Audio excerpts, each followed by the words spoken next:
Welcome back to the Culinary Proving Grounds, folks, where we separate the wheat from the chaff, the myth from the mise en place. You see, food, it ain't just about what we shovel into our gobs when that tummy rumbles.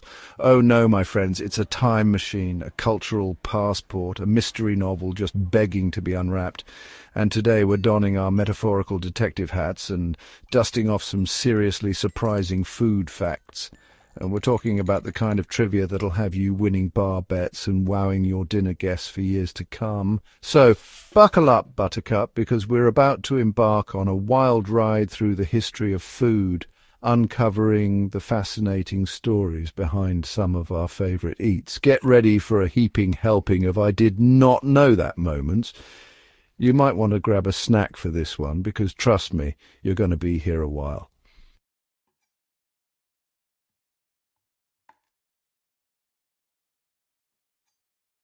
All right, folks, let's kick things off with a dish that needs no introduction. Pizza! This saucy, cheesy masterpiece has captured hearts and stomachs worldwide. But before it graced our Instagram feeds and Friday night takeout menus, pizza was a far cry from the gourmet creations we know today. We're talking 18th century Naples, Italy. Picture bustling streets, the air thick with the aroma of salt air and something savoury. This wasn't your fancy wood-fired forno situation. No, my friends, this was street food for the working class. Imagine thin, crispy flatbreads, often sold by street vendors like me, piled high with whatever was cheap and readily available. Tomatoes, garlic, cheese if you were lucky, maybe even some anchovies for that extra umami punch. This was pizza in its purest, most elemental form, and you know what? It was delicious. So delicious, in fact, that it wasn't long before word of this humble street food reached the upper crust of society.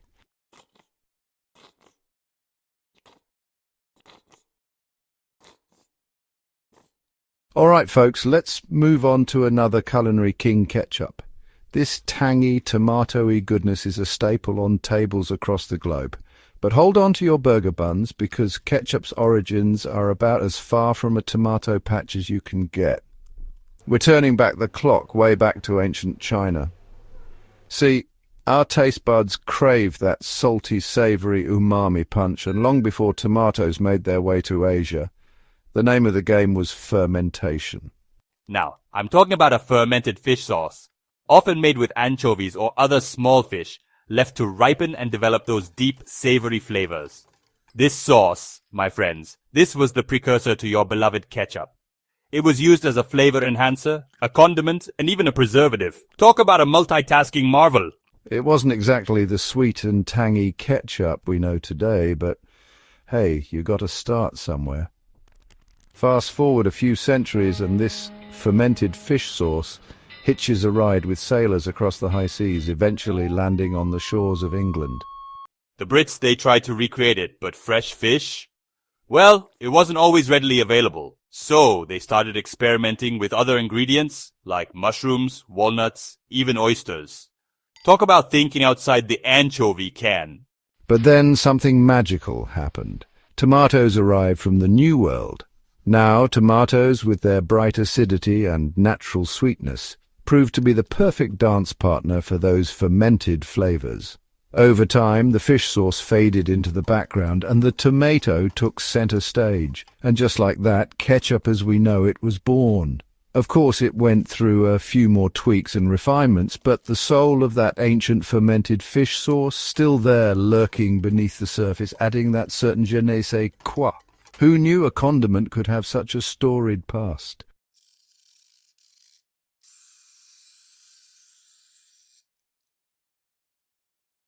The year is 1904. The Louisiana Purchase Exposition, better known as the St. Louis World's Fair, is in full swing.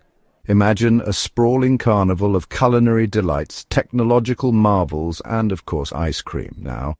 Back then, ice cream was served in dishes, little glass bowls called penny licks. Imagine trying to navigate a bustling World's Fair with a precariously balanced scoop of rapidly melting ice cream. Not exactly ideal, right? As fate would have it, on a particularly sweltering day, an ice cream vendor found himself facing a dilemma of epic proportions. The demand for his frosty treats was higher than a Ferris wheel, but he'd run out of dishes. Now that's a predicament that could make even the most seasoned vendor sweat. Enter the waffle vendor next door. This culinary entrepreneur, seeing an opportunity sweeter than a spun sugar confection, rolled up his sleeves and with a stroke of genius crafted a cone from his crisp, freshly made waffles. And just like that, the ice cream cone was born. The crowd went wild. Finally, a way to enjoy ice cream without the fear of spills and sticky fingers. Talk about a game changer. The ice cream cone wasn't just a solution to a problem, it was a stroke of culinary genius. It's amazing how sometimes the best inventions are born out of necessity. And when you think about it, the marriage of ice cream and a waffle cone just makes sense.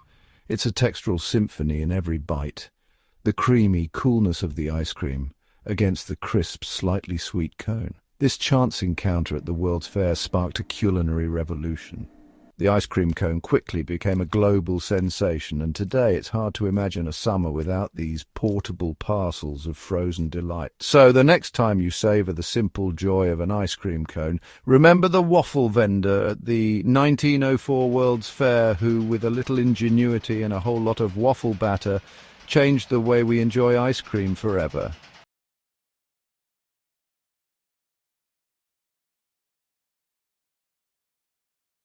Let's journey back to Saratoga Springs, New York, in the year 1853. Our story takes place in a swanky resort kitchen ruled by the one and only Chef George Crumb, a man known for his culinary prowess and, let's just say, a touch of theatrical flair in the kitchen. Now picture this. A discerning diner sends back his order of French fries. Not once, but twice, complaining that they're too thick, too soggy, and frankly an insult to potatoes everywhere. Most chefs would just shrug it off, but not Chef Crumb. Oh no, he saw an opportunity for a little culinary payback. With a twinkle in his eye and a mischievous grin, Chef Crumb decided to teach this picky patron a lesson. He sliced those potatoes paper thin, fried them to a crisp, and seasoned them with a mountain of salt. His plan? To create a potato so thin, so crispy, that it would be impossible to eat with a fork. To Chef Crumb's surprise, the disgruntled diner, instead of recoiling in horror, took a bite and let out an exclamation of pure delight. The crispy, salty chips were an instant hit, and thus the potato chip was born from an act of culinary defiance. Who knew that a chef's quest for a little light-hearted revenge would result in one of the world's most beloved snacks? It's a tale as satisfyingly crunchy as a perfectly fried potato chip. From that day forward, Saratoga chips became the must-have snack, spreading from that resort kitchen to saloons and restaurants across the nation. And the rest, as they say, is history. So the next time you find yourself reaching for a bag of potato chips, remember Chef George Crumb, the culinary mastermind who turned a diner's displeasure into a crispy, salty masterpiece.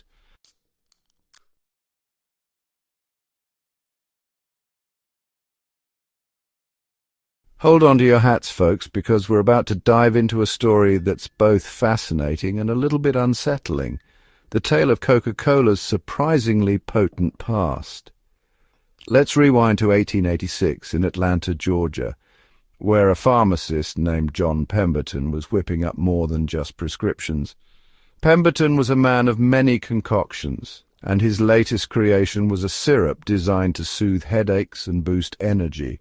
He called it Pemberton's French wine coca, and it contained a rather controversial ingredient, coca leaf extract. Yes, you heard that right, the same plant that gives us cocaine. Now, back then, cocaine wasn't as taboo as it is today. In fact, it was often found in tonics and elixirs touted for its supposed medicinal benefits. Pemberton's syrup, a blend of coca leaf extract, cola nut and sugar, was marketed as a cure-all for everything from fatigue to morphine addiction. As fate would have it, Atlanta decided to ban the sale of alcohol. Undeterred, Pemberton tweaked his recipe, replacing the wine with carbonated water, and thus Coca-Cola was born. It quickly gained popularity not just for its supposed health benefits, but for its refreshingly sweet and fizzy taste. However, as the years went by and the addictive properties of cocaine became more apparent, Coca-Cola's recipe came under scrutiny. In 1903, the company bowed to public pressure and removed the cocaine, opting for a coca leaf extract that had the cocaine removed. Despite this controversial chapter in its history, Coca-Cola's popularity continued to soar, transforming from a medicinal tonic into a global beverage behemoth. It's a story that reminds us that even the most iconic products have a past, and sometimes that past is a little bit stranger than fiction. So the next time you crack open a can of Coca-Cola, remember its surprising origins and the pharmacist who, with a blend of coca leaves and carbonated water, created a beverage that would change the world.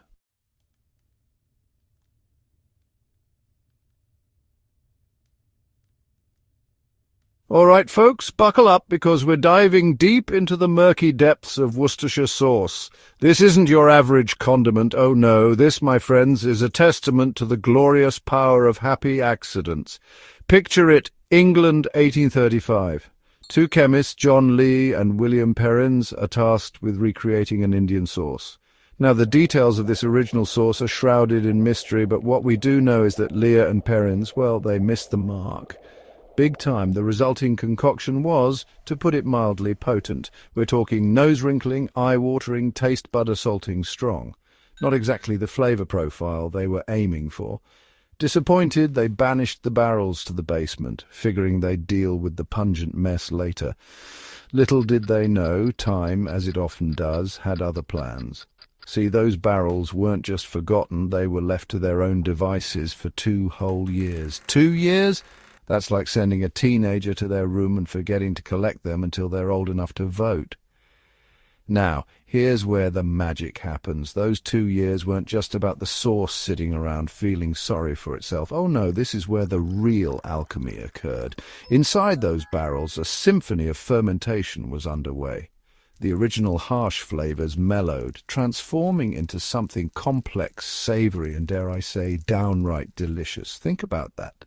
What started as a culinary disaster, a sauce so strong it could knock a grown man unconscious, had, through the sheer power of time and fermentation, become something truly special. Leah and Perrins, upon rediscovering their forgotten experiment, were met with an aroma so intoxicating, so unexpectedly delightful, that they knew they had stumbled upon something truly remarkable. The rest, as they say, is history.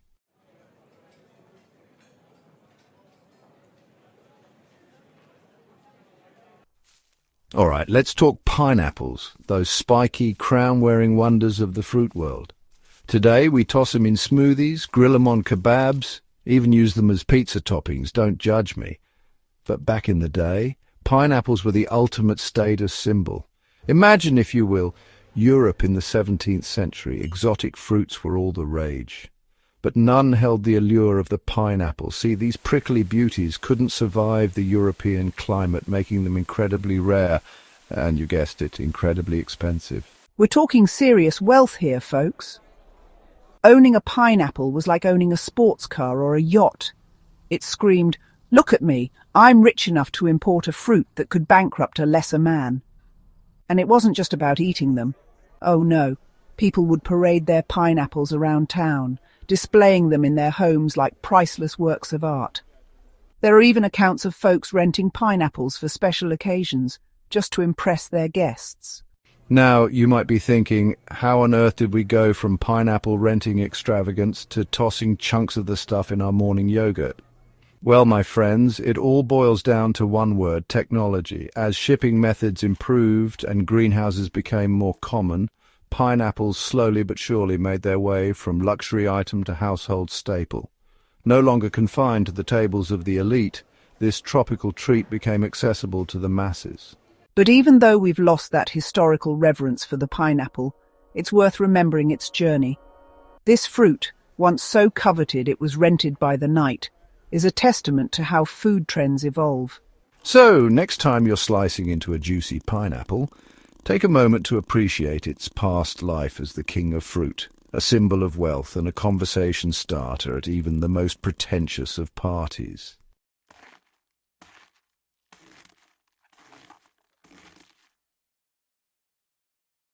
Hold on to your salad forks, folks, because this next one might just rock your world. We're about to debunk a culinary myth so pervasive it's practically carved in stone. Get ready to rethink everything you thought you knew about the Caesar salad. Contrary to popular belief, this iconic dish wasn't born in the heart of Rome or dreamt up in a Tuscan villa. Nope, the Caesar salad, that crunchy, cheesy, umami-packed delight, hails from a place you might not expect, Tijuana, Mexico. That's right, amigos, our story takes us south of the border to the roaring 1920s, where an Italian-American chef named Cesare Cardini ran a bustling restaurant. Legend has it that one busy 4th of July weekend, Cardini found himself facing a culinary conundrum. His kitchen was running low on supplies, and a hungry crowd was clamoring for a good meal. Now, any other chef might have panicked, but not Cardini. He was a man of improvisation, a culinary MacGyver, if you will.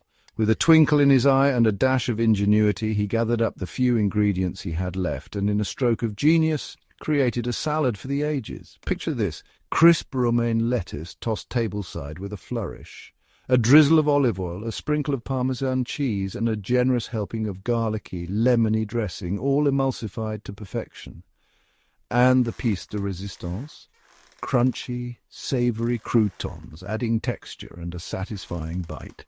The salad was an instant hit, a symphony of flavours and textures that had folks begging for more. Word of Cardini's creation spread like wildfire, and soon the Caesar salad, as it came to be known, was a must-try dish on both sides of the border. So there you have it, folks. The Caesar salad, a dish often associated with Italy, actually owes its existence to the ingenuity of an Italian-American chef in Mexico. It's a testament to the power of improvisation, the beauty of cultural fusion, and the fact that sometimes the most iconic dishes are born out of necessity and a whole lot of heart.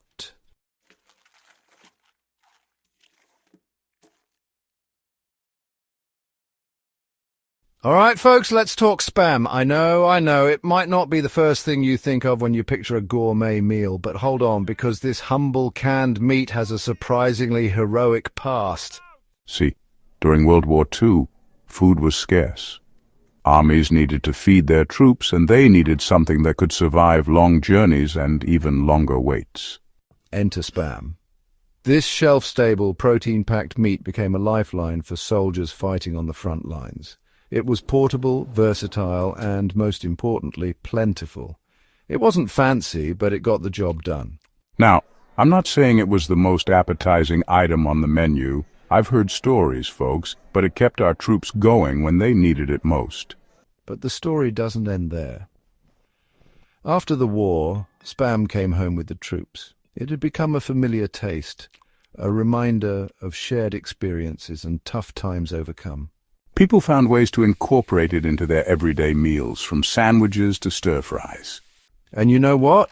It caught on. Spam found its way onto dinner tables across the country, becoming a pantry staple for families on a budget. It's a testament to the ingenuity of wartime cooks and the adaptability of our palates. So, next time you see a can of Spam, remember there's more to this meat than meets the eye.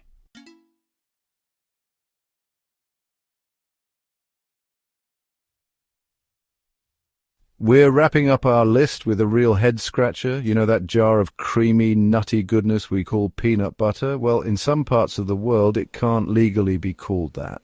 Now, I'm not talking about some crazy made-up name like Gooba Goo or Nut Schmear. I'm talking about places where regulations dictate what you can and can't call a spread made from, you guessed it, peanuts. The reason, well, it all comes down to the definition of butter. In some countries, the term is strictly reserved for products made from milk or cream. So, despite its name and buttery texture, peanut butter doesn't quite make the cut. It's like calling a tomato a fruit, technically correct, but it'll raise some eyebrows at the dinner table. So, what do they call our beloved peanut butter in these parts of the world? Well, most commonly it goes by the name peanut spread. Not quite as catchy, I'll admit, but it gets the point across. And hey, a rose by any other name would smell as sweet, right? Or in this case, nutty and delicious. It just goes to show you, folks, that even the most familiar foods can have hidden depths and unexpected stories. what we call something can be just as important as what's actually in it. It's all part of the fascinating and ever-evolving world of food.